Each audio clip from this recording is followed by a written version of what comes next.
他是所有韩国电影里死的最牛逼的一个人，被人用刀子捅穿胸口之后，又被悬挂在了塔吊绳上，并且尸体还面对着当地最大的警局，可以说是把里面警察的脸全部打了一遍。但这还不是最劲爆的，因为当刑警队长老崔赶到现场，看到死者脸部的瞬间就被吓了一跳。老崔闻言只能心虚的摇摇头，因为这个人他不仅认识，并且还是他亲手杀的。原来就在昨天，老崔破获了一起重大案件，即将就能迎来升职加薪。这对于在警局摸爬滚打了数十年的老崔来说，无疑是最值得高兴的一件事。手下的队员还专门为他举办了庆功宴，几个人从傍晚一直狂欢到深夜。由于期间喝了不少酒，无法开车的老崔被送上了出租车。路上他兴奋地给妻子汇报了喜讯，然后便准备先在车上眯一会。可万万没想到的是，等他再次睁开眼，竟发现司机把他带到了荒无人烟的郊外。还没等老崔搞明白怎么回事，司机就从腰间掏出刀子，边说着老崔曾贪污受贿的行为，边朝着老崔的头就扎了上去。这架势一看就是动了必杀的心。好在老崔是个经验丰富的老刑警，即便是喝了酒，身手也没受到影响。司机不仅没有伤他分毫，他反而把司机给反杀了。虽然是属于正当防卫，但接下来发生的事却强行把老崔拽进了深渊。因为当他拿出手机想要报警的时候，局长却恰好给他打来电话，说自己正在和上级领导一起吃饭，商量他晋升的事情，并且局长还特意嘱咐老崔，让他这2天千万不要惹出什么乱子。听到这里，老崔想要报警的念头瞬间消了。为了自己的大好前程，他决定将杀死人的事情隐藏起来。反正这里荒郊野外的又没监控，只要把关于自己的痕迹全部抹掉，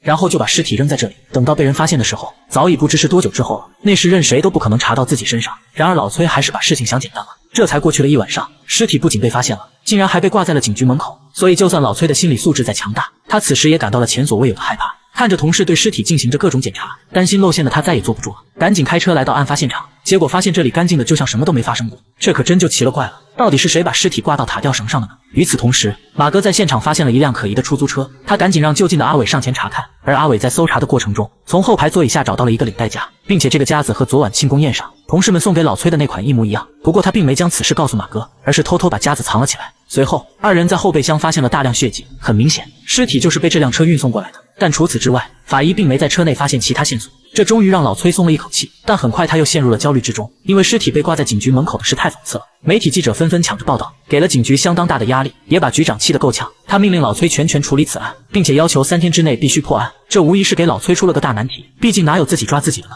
而就在老崔陷入两难时，他的手下们却干劲十足，很快就通过城市交通录像查到了出租车的行驶轨迹，并且在昨晚夜里12点左右，可以清晰地看到车辆后座有一名乘客，但由于监控画面太过于模糊，暂时还不能确认乘客的长相，不过可以大概率确定他就是凶手。于是马哥让大家继续调查监控，必须要完善出租车的所经之地。听到这里，老崔知道自己不能再被动下去了，于是他趁着同事没查出来之前，先来到了那晚他上出租车的地方，默默记下了这里的监控编号，然后又马上回到警局，假借队长的身份视察工作，实则是趁着警员们不注意，偷偷顺走了他上出租车时的监控录像。可本以为这么做就能万无一失，然而阿伟这时却突然举起了手，并且恰好看到了老崔往兜里藏东西的一幕。不过他并没有太过在意，因为他此时已经在监控里找到了嫌疑人，并且对方的脸也被拍得很清晰。此话一出，可把老崔给吓坏了。然而当怀着忐忑的心情围过去时，才发现竟然是虚惊一场。原来监控里拍到的嫌疑人只是运送尸体的司机，不过这刚好合了老崔的心意，他现在急需的就是这么一只梯队羊，于是立马下令全程寻找嫌疑人。而这个嫌疑人也相当配合，见到警车的瞬间撒腿就跑，并且借着对地形的熟悉，很快就摆脱了众人的追击。老崔见状只好让警员们分头寻找，而也正是因为这个决定，导致他再也没了回头的机会。也不知道是巧合还是命运的安排，老崔追击的路线刚好和嫌疑人逃跑的线路吻合，嫌疑人很快就被老崔堵在了死胡同里。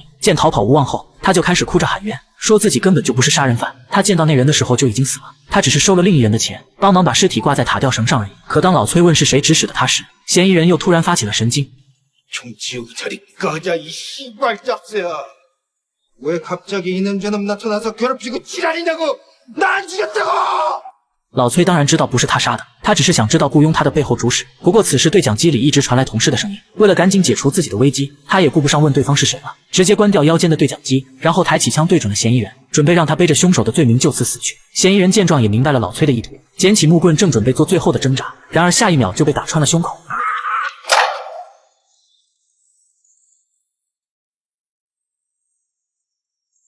解决掉嫌疑人之后，准备离开的老崔刚回过头，结果发现阿伟竟然在自己身后。虽然不知道他在这里站了多久，但好在他什么都没说。老崔见状也并没过多言语。回到警局后，局长听说杀死嫌疑人的事后很是气愤，但警员们都纷纷为老崔说情，表示嫌疑人在抓捕时强烈反抗，并且手持杀伤性武器。老崔也是迫不得已才开的枪。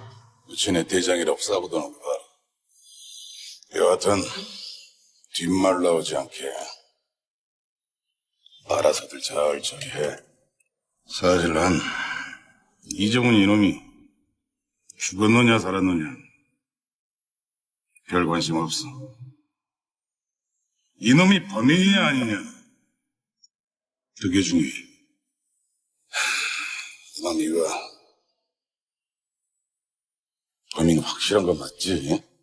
都是在官场行走了多年的老狐狸，在座的人全都明白局长的意思。马哥也顺水推舟的表示，嫌疑人和死者在事发当天都吸了同款毒品，精神一直都处于幻觉状态。另外，他们俩人之前还和同一个电话号码联系过，虽然这个号码是个临时开通的黑号，但这就是毒贩们一贯的作风。由此便可以推断，嫌疑人和死者完全有可能是因为毒品产生了分歧，从而发生了命案。听完马哥的猜测，局长觉得非常合理，再加上他们现在又有视频证据，完全可以把嫌疑人定成凶手。于是局长第二天就在媒体面前宣布，现在已经有证据表明被击毙的嫌疑人就是凶手。现在离结案只需等待一项 DNA 的检测报告，因为法医前不久从死者的指甲缝里发现了凶手残留的皮屑，只要 DNA 比对结果和嫌疑人的相同，那么这个案子就能彻底结束。而在等待结果期间，所有人都放松了下来，他们都认为此事已经板上钉钉，唯独老崔一刻也没闲着，他必须要找到这件事的幕后主使。既然2名死者都吸食过同一种毒品，于是他就找到了自己曾包庇过的小毒贩，二话不说，上来先暴打了一顿，然后还真就问到了一点线索。原来嫌疑人和死者吸的那款毒品，因为后劲儿太猛，早就被市场淘汰掉了。最后一个购买的人是个叫金正圭的小演员，而得到了这个人的名字之后，老崔赶紧在网上搜索他的资料，发现金正圭前不久因吸毒进过局子，妥妥的一个劣迹艺人。于是老崔第二天就找到了他所在的娱乐公司，然而经纪人却说金正圭已经很久没来上班了，因为粉丝得知他吸毒之后，又扒出了他是同性恋的丑闻，导致没脸见人的金正圭便躲了起来，并且现在没有任何人能联系上他，而这也导致老崔暂时无法再追查下去。更糟糕的是，当他回到警局的时候， DNA 比对结果出来了，毫无疑问，被射杀的嫌疑人根本不是凶手，这可把提前开香槟的局长气坏了。但让所有人没想到的是，局长在大骂了老崔一顿之后，竟然主动把报告收了起来，还让老崔赶紧伪造一份假的报告。原来即将要晋升的不只有老崔，局长也马上要升职了，他可不想在此时出什么岔子。而老崔见局长跟自己在同一条战线上，心中不禁感到一阵窃喜，毕竟再也不用担心自己被查到。然而他并不知道，其实此时的他已经暴露了。原来阿伟在调取监控时发现碟片少了一张，于是又从交警队重新拷贝了一份，结果却发现丢失的光碟内容竟然是那晚同事们送老崔上出租车的画面，而这辆出租车也正是案件涉及到的车辆。直到这时，阿伟才终于恍然大悟，但他并没有将光碟和领带夹交给上级，而是在当晚主动找到老崔，说自己发现了凶手的关键证据，但这个凶手是一个他最敬重的前辈，在法律和人情之间他不知道该如何抉择，但他相信这位前辈一定能做出正确的决定。说完就将领带夹和光盘留了下来，随后便转身离开了。老崔当然能听懂阿伟的意思，可就在第二天他准备自首的时候，金正圭的经纪人突然给他打来电话，一直不曾露面的金正圭竟然主动出现了，并且还把老崔约到了一个小酒馆。可当老崔赶到后，这里却空无一人，他只在桌子上发现了一本日历，上面还标记着3个地址。老崔觉得有些蹊跷，于是就给马哥打去了电话。马哥调查之后得知，这3个地址都曾发生过命案，并且死的人全都是警察。而当听到那些殉职警察的名字时，老崔瞬间被吓傻了，因为在15年前，这些人全都是他的同事，并且他们还共同负责过一起凶杀案。当时一个酒馆里被人投毒，导致那晚在里面喝酒的人全死了，加起来一共有12个人。这么大的案子肯定是藏不住的，而为了尽快平复社会舆论，也为了缓解警局的压力，当时负责此案的队长，也就是现在的局长，他听说酒馆里有个非常老实的打杂工，人有点弱智不说，身体还存在残疾，正好是个可以栽赃嫁祸的对象。于是在几人的威逼之下，老金只能吃下这个哑巴亏，并且为了让证据更充分，局长还买通了2个目击证人，而他们俩正是这次案件死去的司机和嫌疑人。更巧合的是，老崔通过当年的卷宗得知，被判死刑的老金还有个儿子，并且他的名字就叫做金正圭。如此看来，最近发生的一切很可能是来自金正圭的报复。然而还没等老崔去找他，金正圭竟自己出现在了警局。 그렇습니까? 그 자수를 좀 하려고 왔는데요. 무슨 자수를 하러 오셨어요? 제가 얼마 전에 사람을 죽여서 요 앞 공사장 크레인에다가 매달았거든요. 에? 사람을 죽여서 크레인에다가 매단 범인이 나라고요. 此话一出，办公室的警员们全愣住了。老崔听到消息也冲了出来。金正圭见状露出一丝笑容，很显然，他此行的目的绝不是自首那么简单。来到审讯室后，金正圭点名让老崔一个人审问，并且上来就让老崔把监听器关掉，接着便直接向老崔坦白了一切。原来他当时的计划就是让出租车司机把老崔杀掉，只是没想到老崔竟然把司机反杀了。不过这并没让计划停止，反而让金正圭想到了一个更好玩的计划，因为他已经在暗处把老崔的杀人过程录了下来。这次来的目的就是用视频威胁老崔，让老崔去帮他杀掉一个人，也就是当年带头陷害他父亲的局长。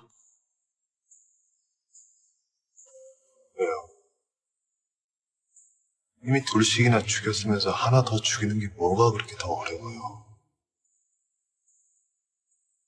시간은 오늘 밤 9시까지. 앞으로 2시간. 이 선택은 반장님이 하세요. 내 말을 듣던가. 아니면 죄값을 치르시던가. 走出审讯室后，老崔先跟局长交代了审讯情况，谎称金正圭的脑子有问题，现在又不承认自己杀过人，并且嘴里还一直说着胡话。局长听后又派身边的副局长进去审问，结果和老崔交代的情况差不多，案件再次陷入僵局，导致众人情绪都很低落。老崔更是愁上加愁，看着自己数不清的荣誉证书和家人照片，他最终决定摘下警官证，掏出跟了自己多年的配枪，打算去找局长坦白一切。结果发现局长已经离开了警局，并且审讯室里的金正圭也不见了。打听之后才得知，由于金正圭作为一个劣迹演员，记者们本来就时刻盯着他，再加上目前也没有实质性证据，所以为了不再给警局增添压力，副局长已经下令把金正圭放走了。不过马哥还是安排了阿伟跟踪他，可谁知阿伟竟在一个公园里把人跟丢了。老崔得知后很是着急，因为金正圭说的2个小时马上到了，如果不把他重新抓回来，那么局长很有可能会遇害。于是老崔再次拿起配枪，快马加鞭地朝着那个公园赶去。可谁知刚到公园停车场，金正圭就主动给老崔打来电话，说他在局长的车里放了个会爆炸的礼物，还提醒老崔往局长所在的方向看。而此时局长刚好上车，老崔见状拼了命的奔跑呐喊，让局长千万不要启动汽车，可最后还是晚了一步。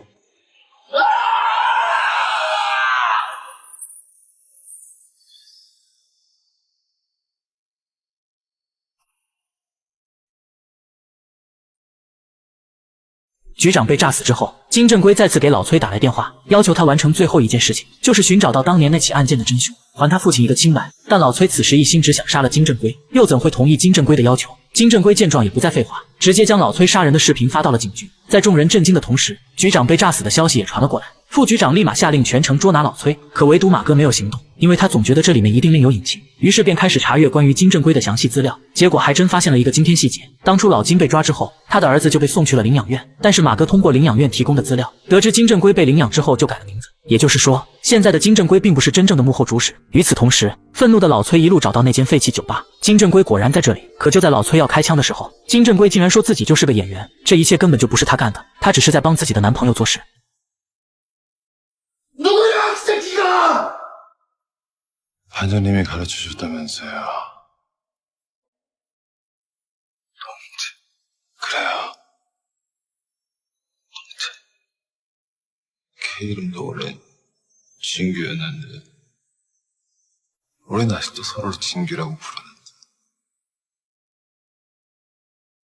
另一边，马哥也找到了阿伟，看着眼前朝夕相处的好兄弟，马哥实在是不忍心，甚至还妄想着阿伟能够去自首。然而，这种隐忍了近20年的仇恨，又岂是一朝一日就能放下的？他趁着马哥不注意，突然冲上去将人按在了墙上，二人就这样展开了肉搏。但身材弱小的阿伟根本不是马哥的对手，3两下就没了还手的能力。可在最后时刻，马哥却心软的收了拳头。然而，就是因为他的怜悯，导致自己被阿伟偷袭，配枪也掉在了地上。阿伟见状，二话不说，捡起手枪，直接朝马哥扣动了扳机。同时，金正圭也跟着咽了气，因为他在老崔来之前就注射了大量毒品。而也正是这个时候，老崔接到了儿子的电话，说他正在和阿伟叔叔在公园玩。接着，阿伟就让老崔现在也过来，说有件重要的事情要当面才能说。面对这赤裸裸的威胁，老崔别无选择。然而等他赶到公园，发现儿子正在远处的车上看手机，老崔害怕儿子也跟局长一样被炸死，于是赶紧恳求阿伟，说他一定会帮忙找到当年的真凶，亲自还他父亲一个清白。可万万没想到，阿伟却让老崔不要找了，因为他自己就是当年的真凶。原来阿伟从小由父亲抚养长大，虽然老金身患残疾，甚至脑子也有些不好用，但父子俩的关系却非常要好。直到这天，老金很晚都没有下班回家，担心的阿伟便来到酒馆，结果却看到一群醉汉正在殴打父亲，往他的头上倒垃圾，甚至往脸上弹烟灰。这一幕可把阿伟给气坏了。恰好这时他旁边有一瓶农药，于是为了给父亲出气，阿伟便偷偷将农药倒进了茶水里。这群人喝完之后没多久，纷纷开始口吐鲜血，短短几分钟时间就死了个干净。老金见状吓坏了，但让他更害怕的是，那瓶毒药竟然在儿子阿伟的手中，而这也就是为什么警察诬陷他时，他没有为自己喊冤的原因。看着父亲被警察带走，阿伟拼命的解释，说自己才是真正的凶手。可这些人为了快速结案，在没有证据的情况下就让老金顶了罪，甚至还将2个路人带来做伪证。最终老金被判了死刑，阿伟的心也伤透了。从这一刻开始，他就发誓要让这些无良警察付出代价。于是他更名改姓，还顺利考上警校，成功混进警局，一步步完成自己的计划。而现如今，当年办案的警察就剩下老崔一人，而他也马上要被同事当成凶手抓捕。老崔儿子见状哭着跑下车，不敢相信自己的刑警爸爸会是杀人凶手。而这就是阿伟的最后一步计划，他要让老崔和当年他父亲一样，在自己儿子的面前被当作杀人犯抓捕，感受一下他所感受过的痛苦。他甚至还故意刺激老崔，说不管怎样你都会被抓，不如现在就开枪杀了我，也算履行惩戒真凶的承诺。 어쩌다 이렇게 된 거지?